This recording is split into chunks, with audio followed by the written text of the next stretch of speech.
Hi, and welcome to another episode of Emerald Isle Vacation Home Specialist. I am your host, Dennis Richkovsky.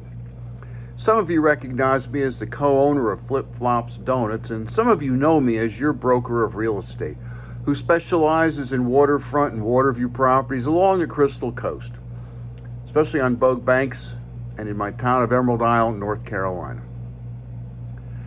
On this channel, you will find essential information from the inside scoops on buying and selling houses to how to live with the ocean, rivers, and sounds that define the Crystal Coast.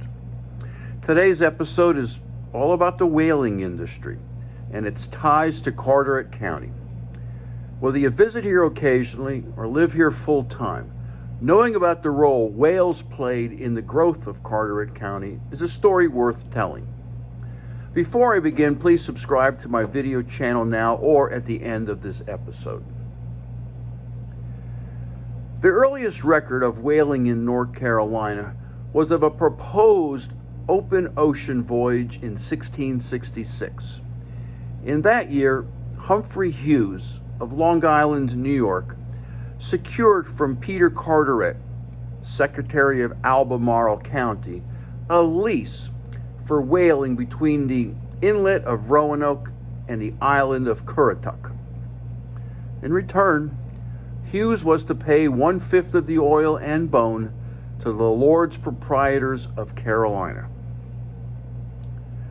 Early settlers on the Outer Banks of North Carolina also recognized the coast of North Carolina as a promising whaling ground.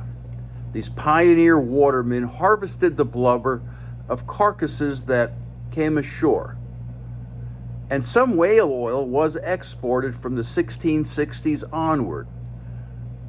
New England whalemen came along the North Carolina coast in the 1720s, and some of these whalemen from the northern colonies settled in North Carolina, and a shore-based whale fishery developed slowly. Indeed, 100 years later, in the early 1800s, the organized pursuit and killing of whales along the coast seems still not to have been established despite the sightings and plenty of whales. Whalemen seemingly were content with processing carcasses cast on shore. Eventually, when these shore whalers on the Outer Banks took to boats, they did not fasten their whaleboats to the whale with a harpoon and line, as you might think. Instead, a block of wood called a drudge or drag was attached to the short, under 200-foot long harpoon line. Once the harpoon was made fast to the whale, this drudge or drag was thrown into the water, and the whale allowed to swim otherwise untethered. The drudge functioned mainly as a buoy, enabling the whalers to follow the submerged whale's course and anticipate its subsequent surfacings. The drudge also may have performed the function of a slightly impeding the whale's progress. North Carolina shore whalers relied on the drudge at the end of the harpoon line well into the 1890s. Rarely did they tie fast to the harpooned whale. They seldom employed harpoon guns either, and then only during the waning years of the fishery. And this may explain why, according to oral tradition, no crewman was ever killed by a whale or in a whaling accident during the 150 to 200 years of the Outer Banks shore fishery. There is no doubt that the principal target of the shore fishery on the Outer Banks was the black or right whale. Indeed, the capture of whales other than the right whale was a rather rare event. Hence the name. This ability to capture right whales has a lot to do with behavior. Female right whales often were encountered along the North Carolina coast, accompanied by very young sucklings. The whalemen would fasten an iron into the calf, just enough to hold it. If they killed the calf, the cow would leave, but she'd never leave as long as the calf lived. Humpback or sperm whales would have been greatly desired, but the men of Shackelford were afraid of these animals. Fear aside, it seems unlikely that many sperm whales would have been sighted from shore. The sperm whale grounds were along and seaward of the continental shelf, and thus well beyond the range of shore-based observers. The finback was only other whale other than the right whale that was at all common on the Carolina coast. Strandings of this species on the Outer Banks were relatively frequent. Oil and baleen were the fishery's chief products. The latter would have been valued only if it came from the right whale. To harvest these products, the carcass was taken ashore for processing.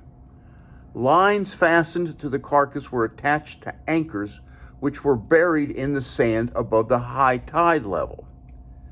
By this procedure, the whalers could take full advantage of the tide in bringing the whale onto the beach.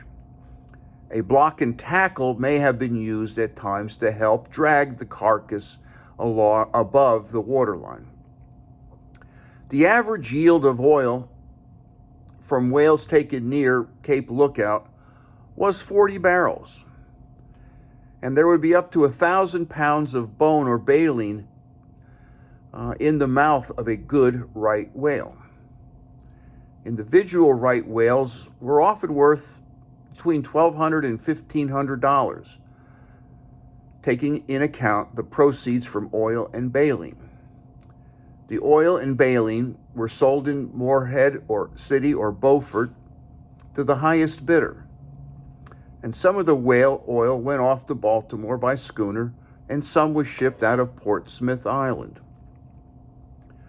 Though the monetary return may have been modest by some standards, the sale of whale products was one of the very few ways inhabitants of these remote down east communities on the southern Outer Banks could obtain cash. However, it is probably true that the people did not depend on whales for their annual subsistence, and that whales were but one of a variety of renewable resources they exploited to survive. Stacy Guthrie, a whaler whose experiences would have been mainly in the late 1880s, and later said, "Whaling was not a sure business. Some seasons brought no whales at all. It was called a substitute, something one could not depend upon." Lifetime catch reports by other whalemen on Shackelford Banks suggest that the average annual catch was no more than 1 to 2 whales a year during 1830 to 1860. Perhaps about 4 during the late 1870s and early 1880s, and declining to about 1 by the late 1880s. North Carolina is the only state south of New Jersey known to have had a long and well-established shore whaling industry. In North Carolina waters, the whaling season extended from late December to May, with most captures occurring between February and May, when whalers frequently encountered whales moving northward close to the coast. Although some whaling occurred as far north as Cape Hatteras, it centered almost exclusively in Carteret County on the outer coasts of Core, Shackelford, and Bogue Banks, particularly near Cape Lookout. Charts of the Cape Lookout area show numerous whales' huts on Shackelford Banks. Those within view of the Cape Lookout Lighthouse evolved into the village called Diamond City. In addition to Diamond City, on Shackelford Banks, whaling was quite an industry off Bogue Banks, involving the hardy residents of Rice Path and later Salter Path, and also Shepherd's Point. The peak of the shore whaling industry was between 1870 and early 1880s, when 12 to 15 crews plied the waters off Shackleford and Bogue Banks. By the late 1880s and into the 1890s, only about 6 crews were active. North Carolina whaling had become desultory by the early 1900s and ended completely by 1917. To learn more about whaling and other maritime endeavors here along the Crystal Coast, subscribe to my newsletter by texting your email address to 919-308-2292, or sign up for my blog on my website, www.eihomesforsale.com, and please subscribe to Emerald Isle Vacation Home Specialist on YouTube at the end of this video. Stay well and stay safe, so come on down. Please subscribe to my channel below and definitely return next week to the same bat channel at the same bat time of 9 a.m. on Thursday for yet another episode of Emerald Isle Vacation Home Specialist.